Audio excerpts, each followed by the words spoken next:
Pemirsa, pengukuhan Dewan Pengurus Kamar Dagang dan Industri atau Kadin Aceh dipimpin langsung oleh Ketua Umum Kadin Indonesia, yaitu Arsyad Rashid di Anjung Monmata, Banda Aceh. Kepengurusan Kadin Aceh periode 2022 hingga 2027 ini fokus bekerja untuk mengatasi masalah kemiskinan di Aceh, yang mana saat ini Aceh menduduki posisi ke-6 di Indonesia. Sinergitas yang kuat akan dilakukan guna menurunkan angka kemiskinan dengan mendukung program-program strategis pemerintah Aceh sebagai mitra kritis.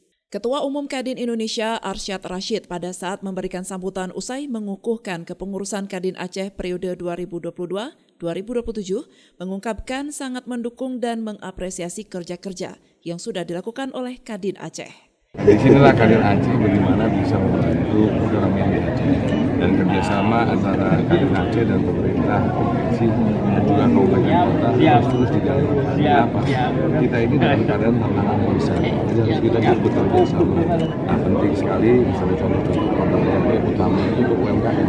Kenapa? Karena fondasi ekonomi kita di situ. Jadi kita mesti menguatkan yang namanya UMKM. Nah, tadi salah satu program yang ada contohnya adalah bawang merah. Itu kan adalah upaya bagaimana supaya memperkuat dari UMKM. Jadi bersamaan dengan itu inflasi bisa dijaga.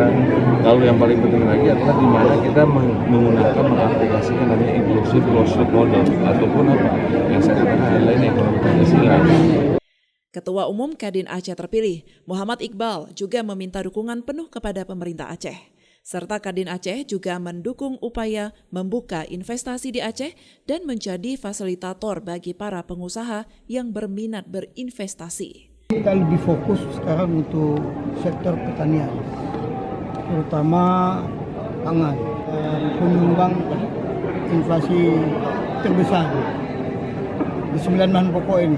Jadi makanya kita mulai dengan konsorsium bawang, selanjutnya kita mungkin akan juga mulai bangun konsorsium jagung,